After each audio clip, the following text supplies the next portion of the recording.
4장 말씀입니다. 마태복음 4장 17절 한 절 말씀을 제가 봉독해 드리도록 그렇게 하겠습니다. 마태복음 4장 17절 한 절 말씀입니다. 이때부터 예수께서 비로소 전파하여 이르시되 회개하라 천국이 가까이 왔느니라 하시더라. 아멘. 할렐루야. 하나님 나라 백성인 저와 여러분이 8월에 순종하고 적용해야 할 그리스도의 명령은 회개하라입니다. 한번 따라서 해볼까요? 회개하라. 이 회개하라는 명령에 순종할 때 우리에게 생겨나는 삶의 원리가 있는데 그것이 이 겸손입니다. 회개하라라고 하는 이 명령에 순종할 때 우리에게 생겨나는 또 품성이 겸손인데요. 겸손의 정의를 한번 우리 다 같이 읽어보도록 하겠습니다. 시작. 내가 성취한 것들이 하나님과 다른 사람들의 덕분임을 인정하는 것. 내가 성취한 것들이 하나님과 다른 사람들의 덕분임을 인정하는 것이 겸손인데, 겸손의 반대말은 무엇일까요? 교만입니다. 그렇다면 회개하라는 명령이 어떻게 겸손이라는 품성과 관련이 있는지 살펴보면서 함께 은혜를 나누기 원합니다. 말씀을 살필 때 한 번도 빠짐없이 은혜 받는 복된 시간 되시기를 주님의 이름으로 축원합니다. 첫 번째 살펴볼 수 있는 것은 합당한 권위자에게 돌이키는 것이 이 겸손입니다. 예수님은 공생애를 시작하시면서 그 일성 첫 번째 외치셨던 그 말씀이 회개하라 천국이 가까이 왔느니라 라는 말씀이셨습니다. 예수님께서 이스라엘 백성들을 향해서 회개하라 이렇게 외치신 것은 지금 그들이 잘못된 길을 걸어가고 있다는 말씀입니다. 예수님이 보실 때 지금 이스라엘 백성들이 잘못된 길에서 잘못된 권위자의 다스림을 받고 있다는 사실을 아시고 그들을 향하여 강력하게 선포하신 것입니다. 회개하라 천국이 가까이 왔다. 여러분, 회개가 무엇입니까? 회개는 가장 쉬운 뜻으로 돌이킨다는 뜻이 있습니다. 좀 더 정확하게 이것을 표현하면 원래의 자리로 돌아간다, 이런 의미가 있지요. 예수님께서 이스라엘 백성들에게 회개하라 이렇게 명령하시는 것은, 외치시는 것은 그들이 지금 원래 있어야 할 자리를 벗어나서 잘못된 자리에 서서 잘못된 왕의 통치를 받고 있다는 사실을 아시고 그들을 향하여 강하게 던지신 겁니다. 회개해라, 돌이켜라, 원래의 자리로 돌아오라 이렇게 외치고 계십니다. 여러분, 회개하라, 이 말이 원래의 자리로 돌아오라 이런 말씀이라면 그 원래의 자리가 어디일까요? 예수님이 던지신 메시지 안에 들어있죠. 회개하라가 원래의 자리로 돌아와라. 그 다음 말씀이 뭐죠? 천국이 가까이 왔느니라. 그럼 원래의 자리는 어디란 말이에요? 천국, 하나님의 나라. 하나님의 나라에 있어야 할 사람들이 하나님 나라를 떠나서 세상 나라에 머물며 세상 왕의 통치를 받고 있을 때 예수님은 첫 번째 명령하셨습니다. 회개해라, 돌이켜라, 원래의 너의 자리로 돌아오라 이렇게 말씀을 하셨습니다. 여기서 하나님 나라는 우리가 죽어서 가는 하나님 나라거나 아니면 예수님이 재림하셔서 완성하는 그런 하나님의 나라가 아니라 여기서 예수님께서 말씀하시는 원래의 자리, 그 하나님 나라로 돌아오라, 이 하나님 나라는 이 세상에서 하나님의 통치를 받으며 우리가 이 세상에서 이루어야 할 하나님의 나라를 말씀하고 있는 것입니다. 회개하고 원래의 자리로 돌아오라는 것은 하나님이 다스리고 통치하시는 하나님 나라로 돌아와서 온전히 전인격적으로 하나님의 다스림을 받으며 살라는 주님의 요청인 것입니다. 사랑하는 성도 여러분, 누가 겸손한 사람인가? 누가 겸손한 사람이겠습니까? 회개하라, 천국이 가까이 왔다 라고 하는 이 예수님의 명령을 듣고 내가 잘못된 나라에 들어서 있구나, 그리고 잘못된 왕의 통치를 내가 받고 있구나 라는 사실을 깨닫고 하나님께로 돌이켜서 하나님의 다스림을 받으며 살기로 작정한 이 사람이 오늘 성경에 말하는 겸손한 사람입니다. 그러므로 여러분, 회개하라라고 하는 이 예수님의 외침, 원래의 자리로 돌아오라라고 하는 이 외침을 듣고, 그렇습니다, 내가 잘못된 나라에 지금 살고 있습니다, 잘못된 왕의 다스림을 받고 있습니다, 주님의 말씀을 듣고 내가 이제는 돌이키겠습니다 라고 마음의 결단을 한 이 사람이 어떤 사람이다? 겸손한 사람이라 하는 사실입니다. 여러분, 지금 공동체들의 문제가 여러분 무엇이라고 생각하십니까?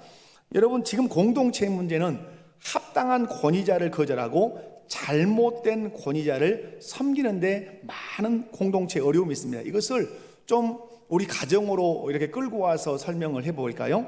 요즘 자녀들의 문제가 무엇입니까? 모든 자녀들이 다 그렇지는 않지만 요즘 자녀들에게서 발생하는 문제는 부모님의 권위 아래 자녀들이 머물지 않는다는 것입니다.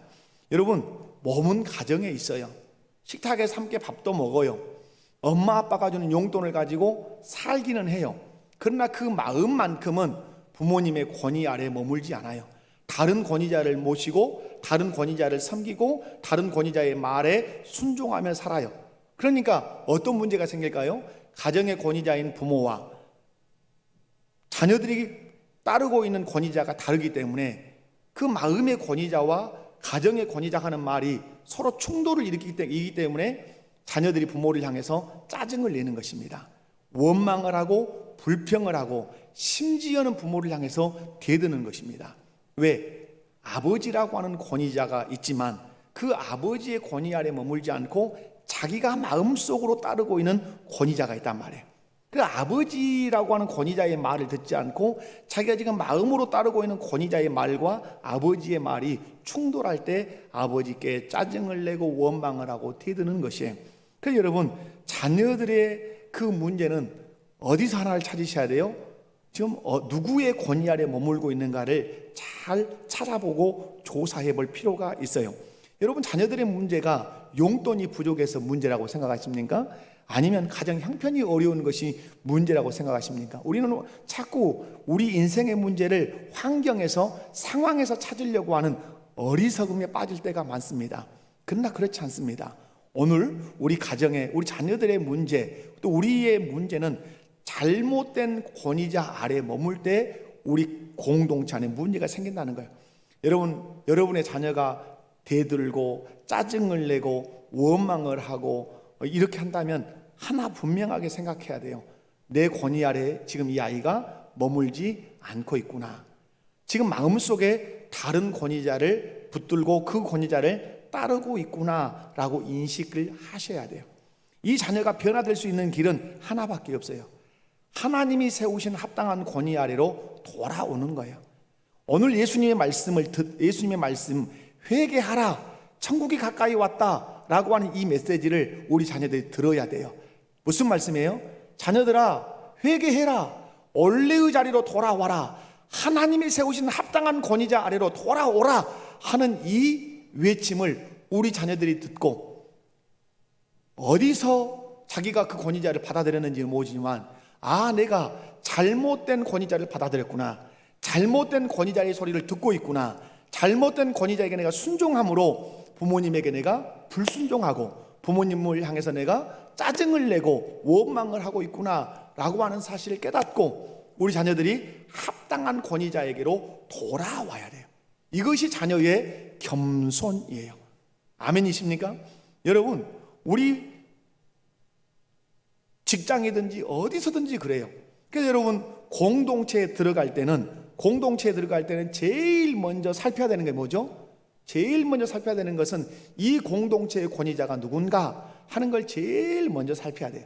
이 공동체에 하나님이 세우신 권위자가 누군가 하는 것을 제일 먼저 살피고, 그리고 그때부터 그 합당한 권위자에게 시선을 두고 그 합당한 권위자의 입에 마음을 두고 귀를 열어서 그 합당한 권위자와 함께 우리가 신앙생활도 하고 직장생활도 하고 가정생활도 해야 된다고 하는 사실입니다. 사랑하는 성도 여러분, 여러분의 자녀들이 불순종을 한다, 거역을 한다, 대든다, 그러면 여러분 하나 깨달으셔야 되죠.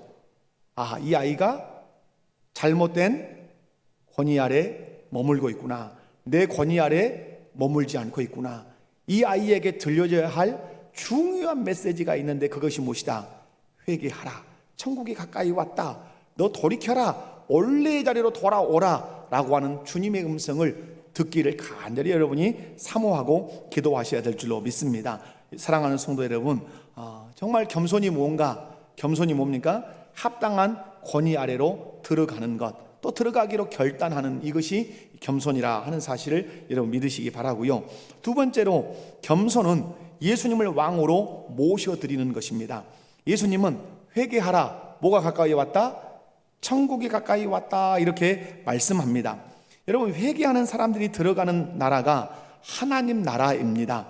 하나님 나라는 하나님이 다스리는 나라죠.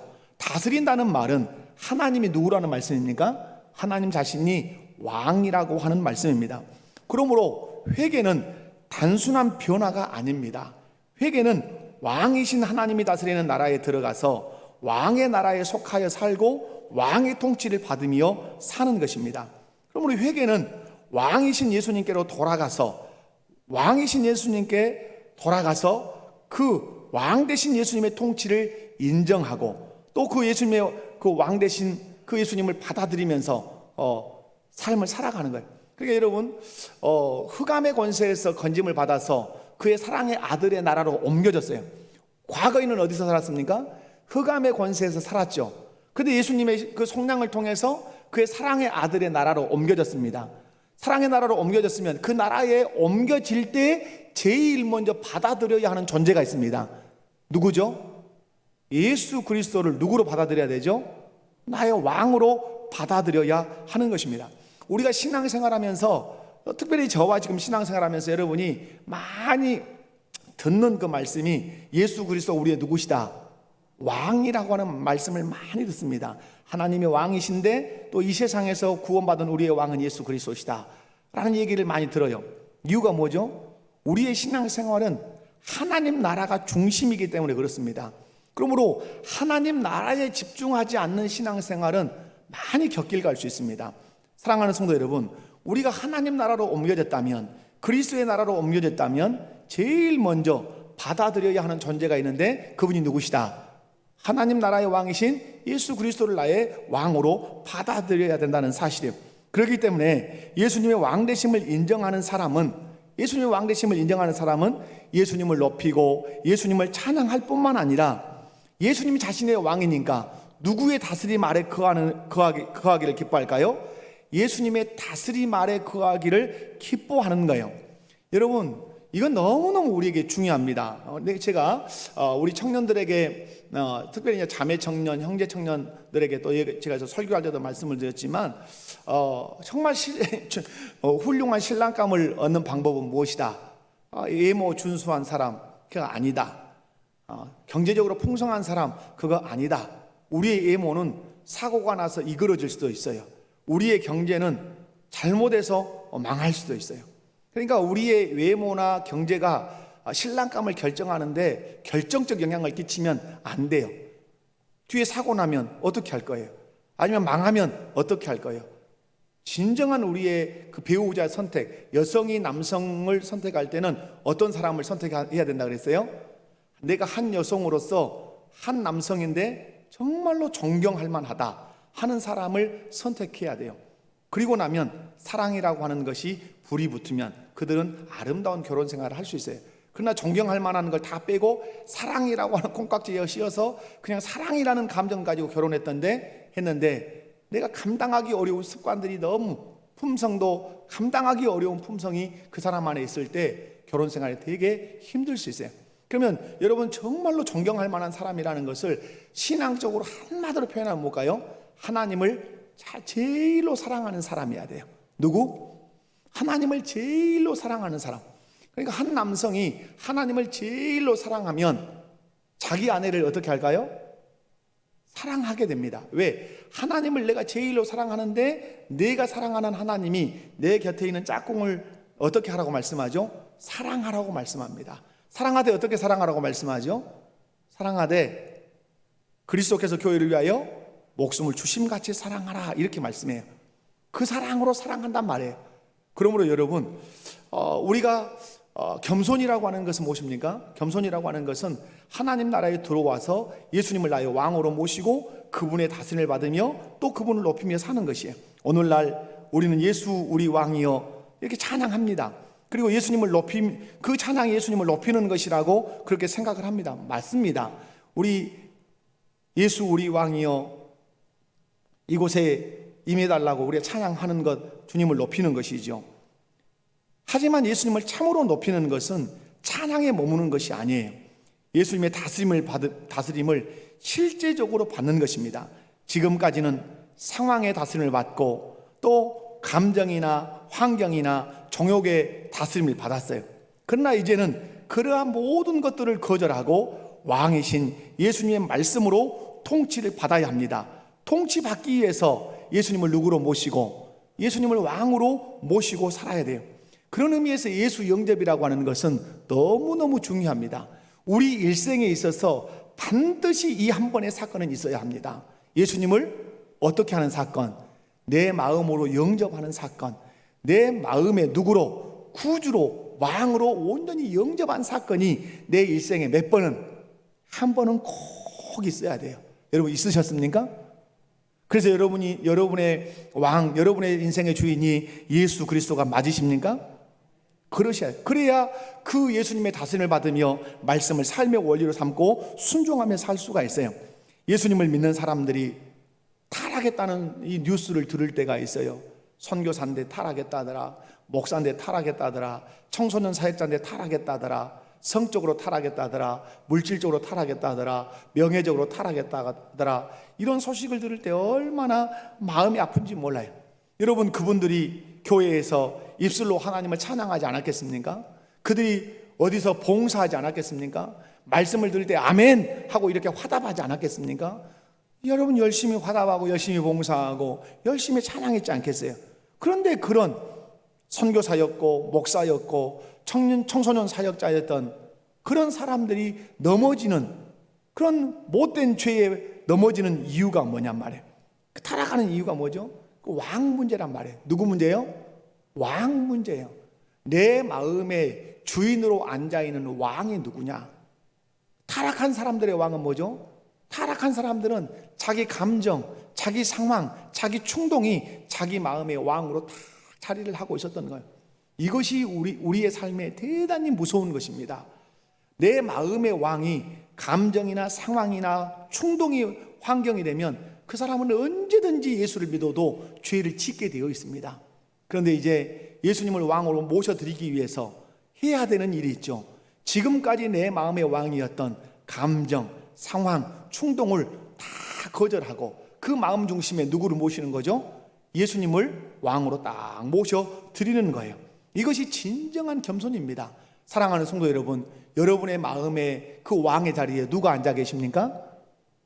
예수님이 앉아 계시기를 바랍니다. 예수님이 앉아 계시면 어떻게 되죠? 내 결정에 영향력을 끼칩니다. 누가? 예수님께서. 사람을 대하는 방식에 예수님께서 영향을 끼치십니다. 그죠? 환경을 대하는 영역에 예수님이 영향을 끼치십니다. 왜? 예수님이 나의 누구시니까? 왕이시기 때문에 그렇습니다. 백성은 누구의 통치를 받아야 되니까? 왕의 통치를 받아야 되니까 그래요. 여러분, 선교사였고 목사였고 또 청소년 사역자였고 성도였고 중직자였는데 왜 하나님이 미워하는 그런 짓을 했냐 이 말이에요. 그들은 예수님의 통치를 받으며 살기 위해 예수님을 왕으로 인정하고 예수님의 말씀에 순종하며 살아야 된다는 사실을 그들은 까마득하게 잊어버렸기 때문에 그래요. 여러분, 날마다 우리 교인들은 고백하셔야 돼요. 마음 중심에 내 마음의 왕은 누구시다? 예수 그리스도십니다. 눈 딱 벌떡 뜨시면 고백하셔야 돼요. 내 왕은 예수님이십니다. 오늘 내 마음을 통치해 주십시오.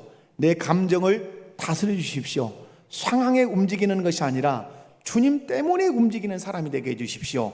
내 결정에 주님이 영향을 끼쳐 주십시오. 내 사람 대함에 주님이 영향을 끼쳐 주십시오 라고 늘 그렇게 구하며 주님의 통치를 받으셔야 돼요. 여러분, 예수님의 다스림을 받는 것이 예수님을 왕으로 인정하는 가장 좋은 표현이에요. 이게 무슨 말이냐면 예수님의 통치를 무엇으로 받죠? 뒤에서도 설명이 되지만 말씀으로 주님이 우리를 통치하십니다.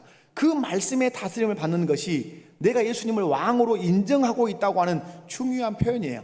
시편 119편 9절에서 12절 말씀 보면 이렇게 말씀하죠. 청년이 무엇으로 그 행실을 깨끗게 할 것이냐? 무엇으로? 주의 말씀을 지킬 따름입니다. 하나님께서 우리의 행실을 깨끗하게 하도록 우리를 다스리고 싶으실 때 무엇으로 다스리신다는 말이에요? 주님의 말씀으로, 주님의 말씀을 지킴으로 우리의 행실을 깨끗하게 다스리고 싶다는 말씀이에요. 여러분, 그러므로 여러분이 예수 그리스도를 나의 왕으로, 나의 주인으로 혼연히 모셔드리시기 바랍니다. 주님은 찬송받으시기에 합당하실 뿐만 아니라 찬송하는 그 사람을 다스리시되 그 사람의 마음속에 무엇을 심어서?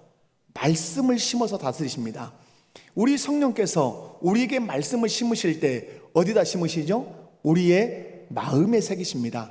그걸 심비라고 말씀합니다. 우리의 마음에 말씀을 새기세요. 오늘도 여러분이 사모하는 마음으로 말씀을 드리면 성령께서 여러분의 마음의 비석에다가 여러분이 순종해야 할 말씀을 딱 새겨주실 거예요. 그럼 여러분의 삶의 현장에 가면 그 말씀이 성령을 통하여 생각날 거예요. 성령께서 생각나게 하시는 말씀을 여러분이 지킬 때 여러분이 누구의 다스림을 받는 거죠? 우리의 왕이신 예수님의 다스림을 받는 것이라 이 말이에요.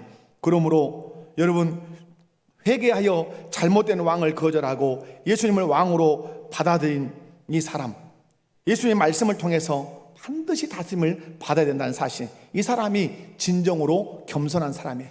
그럼 정리하면 그렇습니다. 겸손이라고 하는 건 뭐냐? 왕의 자리에 앉아있는 나, 왕의 자리에 앉아있는 이 감정, 충동, 정욕, 이 물질, 이 모든 것을 다 이제는 거절하고 그 마음의 왕의 자리에 누구를 앉게 하시는 것이다? 예수 그리스도를 앉게 하시는 것이다. 이것이 나의 겸손이라고 하는 사실이에요. 그러면 교만이 뭐겠습니까? 주님이 앉으셔야 할 그 자리에 누구를 앉게 하는 거죠? 내가 앉아있거나 물질이 앉아있거나 다른 사람이 앉아있으면 그것은 교만한 거예요. 주님이 그 사람을 물리치시겠다고 말씀해요. 우리 먹고 계속한 모든 성도 여러분, 여러분의 마음의 그 왕의 자리에 예수 그리스도 왕으로 온전히 앉아 계시기를 주님의 이름으로 축원합니다. 살 때마다, 또 걸어갈 때마다, 일어날 때마다, 누울 때마다 고백하고 선포하셔야 돼요. 예수님, 나의 왕이십니다. 나의 마음의 왕의 자리에서 늘 나를 통치하시고 다스려 달라고 그렇게 고백하시고 기도하시기 바랍니다. 세 번째로, 하나님의 말씀을 삶의 원리로 삼고 사는 것이 겸손이에요. 앞에 것하고 좀 이제 겹치는 부분이 있습니다. 여러분, 예수님은 회개하라, 천국에 가까이 왔느니라고 선포하십니다. 여러분, 회개는 회개로 끝나지 않습니다. 오늘 말씀을 보면 회개하라, 무엇이 가까이 왔느니라? 천국이 가까이 왔느니라. 그럼 회개의 목표점이 어디라는 거죠? 천국이라는 거예요. 회개하라, 원래의 자리로 돌아오라. 그럼 돌아오는 그 자리가 어디라는 얘기죠? 하나님의 나라, 하나님이 다스리는 그 나라란 말이에요. 그러므로 회개한 사람은 반드시 어디로 들어와야 되죠? 하나님이 다스리는 하나님의 나라에 들어와서 제일 먼저 누구를 왕으로 모시고 예수님을 왕으로 딱 모시고 살아야 돼요.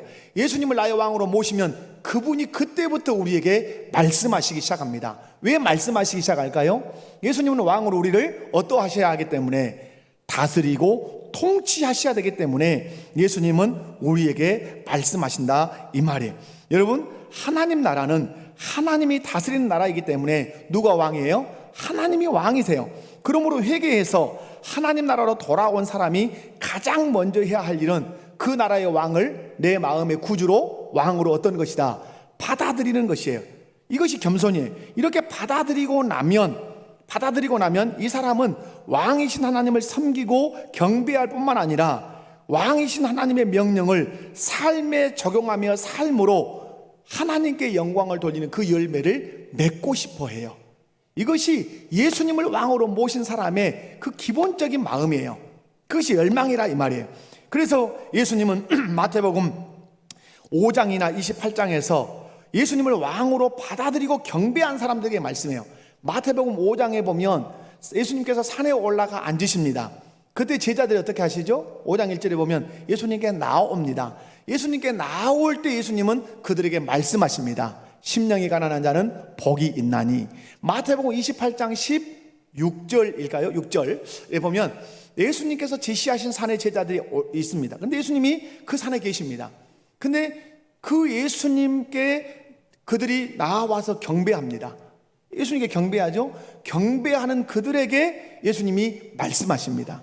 뭐라고 말씀하죠? 내가 분부한 모든 것을 가르쳐 지키게 하라고 그렇게 명령해요. 무슨 말씀이냐면 예수님을 왕으로 받아들인 사람들은 자신의 삶의 원리를 내려놓고 지금까지 내 경험으로 살았다든지 아니면 내 지식으로 살았다든지 내 판단으로 살았다든지 내 정욕으로 살았다든지 이런 내 삶의 원리를 내려놓고 예수님의 명령을 자신의 삶의 원리로 붙들고 살아야 된다고 말씀해요. 예수님께서 내가 분부한 모든 것을 가르쳐 지키게 하라. 내가 명령한 것이 너희의 삶에 뭐가 되어야 된다? 원리가 되어야 된다는 말이에요. 삶의 원리가 되라는 말을 제가 많이 강조해요. 아까 이제 말씀을 드릴 때도 살폈지만 하나님의 말씀이 삶의 원리가 된다는 말씀이 무슨 말씀이에요? 삶의 원리가 된다는 말은 내가 무엇을 결정할 때 그 결정에 무엇이 영향을 끼쳐야 된다는 거예요? 내 삶의 원리는 하나님의 말씀이 내 결정에 영향력을 끼쳐야 된단 말이에요. 내가 사람을 대할 때 그 사람을 대하는 방식에 무엇이 영향을 끼쳐야 돼요? 삶의 원리는 하나님의 말씀이 이 영향을 끼쳐야 된단 말이에요. 지금까지는 어떻게 했어요? 내 감정과 내 상황과 내 충동을 따라서 결정을 했고 사람을 대했어요. 우리는 꼴 보기 싫으면 어떤다 그러죠? 꼴 보기 싫으면 봐요, 안 봐요? 꼴 보기 싫으면 안 봐요. 그래서 성경은 하나님은 꼴 보기 싫어도 어떠하라 그러죠? 보라 그러신단 말이에요. 꼴 보기 싫어도 봐요. 그 말씀의 꽃이 뭐예요? 꽃이 내 원수를 사랑하고 내 이웃을 내 몸과 같이 사랑하라. 여러분 늘 말씀을 드리지만 여러분 아담이라고 하는 사람이 하와라고 하는 사람을 딱 만났어요. 언제 만났죠? 자기가 눈 떠보니까 자기 앞에 한 번도 보지 못한 존재가 있는 거예요. 그런데 아담이 꿰뚫어 봐요. 그 상대를. 그리고 고백하죠. 이는 내 뼈 중에 뼈요, 살 중에 살이라 이렇게 고백해요. 이것을 우리는 한마디로 요약해서 우리 교사 성경 공부 때 그렇게 말씀을 나눴어요. 뼈 중에 뼈, 살 중에 살이라는 말은 한마디로 말하면 요약하면 무슨 표현이죠? 너는 나라고 하는 표현이에요. 너는 내 속에 있었기 때문에 너는 곧 나와 같은 사람이야. 그러므로 내가 너를 사랑할 때는 어떤 정신으로 사랑할 거다? 나라고 하는 정신으로 내가 사랑할 거다. 이것이 아담의 인간론이에요. 이것이 아담이 사람을 대하는 방식이에요. 근데 이것을 누구도 인정하셨어요? 예수님도 인정하셨단 말이에요. 너는 나다라고 하는 개념으로 이웃을 사랑하는 그 마음. 그래서 예수님께서 이웃 사랑을 말씀할 때 뭐라고 말씀하셨죠? 너의 이웃을 누구같이 사랑하라? 내 몸같이 사랑하라. 무슨 말씀이에요? 이웃이 곧 나라고 하는 개념을 가지고 사랑하라고 하신 말씀이죠. 사랑하는 성도 여러분, 하나님의 말씀을 삶의 원리로 삼고 살면 그 말씀이 사람을 대하는 방식에 영향을 끼친단 말이에요. 그 결과 세상 사람들과 다른 결정을 하고 세상 사람들과 다른 사람 대함이 우리에게 생기는 것이에요. 그것이 구별된 삶이라 이 말이에요. 여러분 요한계시록을 보면 사단에게 경배할 것이냐 하나님께 경배할 것이냐라고 하는 치열한 영적인 싸움이 소개가 됩니다. 창세기에서부터 요한계시록까지 있는 싸움이 있어요. 그 싸움은 무슨 싸움일까요? 경배 싸움이에요. 무슨 싸움이라고요? 경배 싸움, 예배 싸움이에요. 누구에게 예배할 거냐? 누구에게 경배할 거냐? 이 말은, 경배한다는 말은 누가 진짜 왕이냐? 그 왕 앞에 경배하는 거죠. 여러분, 하나님이 왕이시냐? 세상이 왕이냐? 이 싸움이란 말이에요. 하나님이 왕이라고 하는 사람은 끊임없이 누구에게 경배하고 하나님께 경배하고, 세상이 왕이라고 믿는 사람은 끊임없이 세상을 경배한단 말이에요. 그런데 요한계시록에 보면 제단 아래에서 제단 아래에서 신원하는 자들이 있어요. 신원을 합니다. 우리의 피를 신원하소서, 우리의 피를 신원하소서. 막 어느 때까지 참으시겠습니까? 하면서 그 제단 아래서 우리 주께 막 신원을 합니다. 이 사람들의 영혼이 어떤 영혼입니까? 이들이 누구예요? 이 세상에 살 때 주님께 경배하다가 순교당한 사람들이에요. 예수께 경배할 거냐, 로마의 황제에게 경배할 거냐라고 하는 이 갈림길에 설 때 나는 우리 주 예수 그리스도를 경배하겠습니다 하고 목배임을 당해 죽이고 환영을 당해 처형된 그 영혼들이 주님의 제단 아래서 외치는 거예요. 어느 때까지 신원하시겠습니까? 라고 하는 거예요. 우리 주님이 그들을 어디서 이루하시죠? 그 천국에서 엄청나게 크게 이루하십니다. 왜? 그들이 이 세상에 살 때 나의 왕이 그리스도라고 하는 사실을 삶으로 살아냈단 말이에요. 말씀을 삶의 원리로 지키면서 그렇게 삶으로 예수님이 나의 왕이라는 사실을 증명해냈단 말이에요. 목숨을 잃으면서까지 그들을 천국에서 우리 주님이 알아주시고 그들을 크게 위로해 주셨다고 하는 사실이에요. 성경은 하나님께서 이 사단의 나라가 반드시 심판받아 멸망할 것이라고 그렇게 말씀을 하십니다. 사랑하는 성도 여러분, 우리의 신앙은 무엇으로 증명되어야 합니까? 삶으로 증명되어야 합니다. 아멘이십니까? 그래서 여러분 먼저 말씀드렸죠.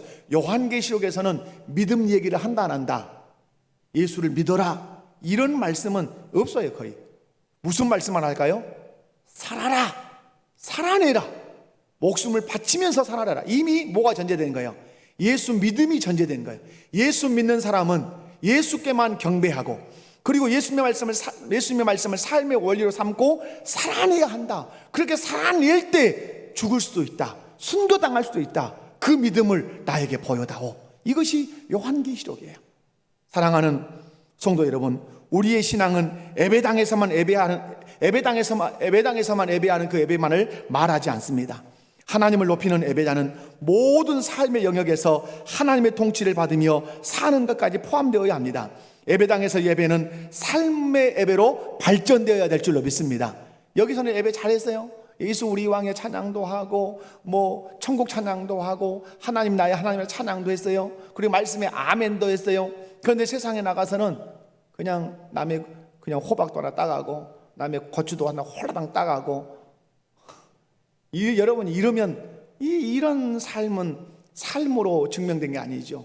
예수님이 그 사람 마음의 중심의 왕이 아니죠. 교회는 다니지만 여전히 감정과 충동과 상황과 환경이 자신의 왕으로 자리하고 있는 거죠. 사랑하는 성도 여러분, 삶이 예배가 되도록 하기 위해서 반드시 하나님의 명령을 삶의 원리로 삼고 살아야 될 줄로 믿습니다. 하나님의 명령을 삶의 원리로 삼고 사는 것은 내가 하나님께 속한 자요 하나님의 다스림을 받는 자라는 사실을 증명하는 거예요. 내가 하나님 나라에 속한 자라고 하는 사실을 뭘로 증명하냔 말이에요. 여기다가 명찰 달아서 교회에서 다 하나씩 써서 붙여서 나는 하나님 나라 소속입니다 써 붙여줘야 되는가요? 그건 아니죠. 세상에 나가면, 저 하당 장미의 거리에 나가거나 동부시장에 가면 절에 다니는 사람인지 어젯밤에 무당 데려다가 푸닥거리한 사람인지 교회에 다니는 사람인지 구분이 돼요, 안 돼요?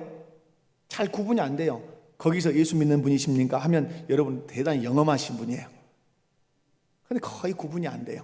근데 구분할 수 있는 방식이 있죠. 뭘로 구분하는 거죠?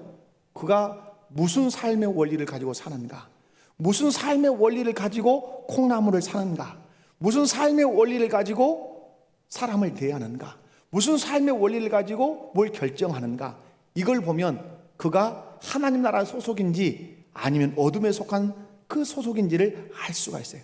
저와 여러분은 예수님을 왕으로 모셔드린 사람입니다. 예수님을 왕으로 모셔드렸다면 우리의 삶의 원리는 무엇입니까? 하나님의 말씀, 예수 그리스도의 명령인 줄로 믿습니다. 여러분, 성경을 공부하고 성경을 읽고 설교를 듣습니다. 그 근본의 목표가 무엇입니까? 그것은 삶의 원리로 삼고 살아내기 위해서 성경을 읽는 것입니다. 성경을 공부하는 것입니다. 설교를 듣는 것입니다. 여러분, 듣고 잊어버렸어요, 이런 말씀을 자주 하시면 안 돼요. 어떤 말씀하면 자주 안 된다고요? 한번 옆에 분들 한번 쳐다보면서 그냥 마스크 썼으니까 한번 얘기해 봐요. 뭐라고 하면 안 돼요? 그럴 때는 은혜 됐는데 잊어버렸어요. 그러시면 안 돼요. 그것을 정당화하면 안 돼요. 여러분, 운전하는 사람이 교통법규 잊어버렸어요. 이럴 수 있어요? 막 운전하다가 삑 의경이 경찰이 잡았어요. 신호를 위반하셨습니다. 그 신호가 무슨 뜻인지 잊어버렸어요. 이럴 수 있냐 이 말이에요. 잊어버린다면 지킬 수 있어요, 없어요? 없죠. 없으면 범칙금 내야 되죠. 우리가 하나님의 말씀을 잊어버린다는 말을 너무 편리하게 한단 말이에요. 잊어버렸어요 이 말은 뒤집어 놓고 얘기하면 하나도 나는 지키면서 산 것이 없어요, 이 말밖에 안 된단 말이에요. 여러분 기억하셔야 돼요.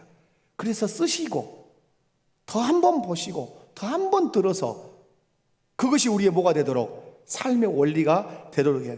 회개는 잘못 살아온 과거를 슬퍼하는 것으로 그치는 게 아니에요. 회개는 하나님 나라와 왕을 나의 왕으로 받아들여서 하나님의 말씀을 삶의 원리로 삼고 삶의 변화로까지 연결되는 것이 회개의 꽃이라고 하는 사실을 믿으시기 바랍니다. 우리의 삶의 변화는 왕이신 하나님의 통치를 받고 살 때만 나타납니다. 그분이 무엇으로 통치하십니까? 말씀으로 통치하시니까. 그러므로 회개는 하나님을 왕으로 받아들여 그분의 말씀을 삶의 원리로 삼고 살아서 어떠한 데까지 변화되는 것까지, 그것이 하나님 나라입니다. 실상은 이 세상에서 이루어지는 하나님 나라, 우리 주님이 보고 싶은 하나님 나라, 나를 왕으로 모시고 내 말씀을 삶의 원리로 삼고 살아서 너희의 삶의 현장에 변화를 일구어내는 그곳이 무엇이다? 하나님 나라라고 하는 사실에 말씀을 뱉습니다. 겸손은 합당한 권위 아래 돌아가기로 결단하는 것입니다. 돌아가셔야 돼요. 아멘. 돌아갔다면 예수님을 왕으로 모셔야 돼요. 그리고 끊임없이 고백해야 돼요. 누구만이 나의 왕이다. 예수님만이 나의 왕이다. 예수님을 나의 왕으로 모시면 그분이 우리에게 말씀하기 시작해요. 우리에게 삶의 원리를 주기 시작해요. 우리에게 삶의 법을 주시기 시작해요. 그 말씀을 잘 듣고 삶의 원리로 그걸 지키면서 살아야 돼요. 살아낼 때 나는 변화가 될 수 있고, 변화되는 그 현장이 하나님 나라가 이루어지는 거예요. 이렇게 겸손의 삶을 살 때 우리에게 주시는 은혜가 있죠. 뭐죠? 하나님 나라 백성이 되는 것입니다. 돌이켜 하나님 나라로 들어가는 그 사람에게 백성 되는 은혜를 주시죠. 그리고 하나님은 우리를 보호하시고 우리를 인도하시고 공급하십니다. 왜? 왕이시니까, 권위자시니까 우리에게 모든 필요를 공급하시고 우리를 보호하시고 우리를 인도하십니다. 그리고 우리의 큰 지혜도 얻게 하십니다. 내가 얻었던 모든 유익들이 하나님과 다른 사람들을 통해서 얻게 하신 그 복들이라고 하는 사실을 비로소 깨닫게 된다는 사실을 기억하십시오. 사랑하는 성도 여러분, 원래의 자리로 돌아갑시다.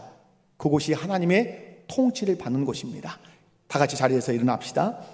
찬양합니다.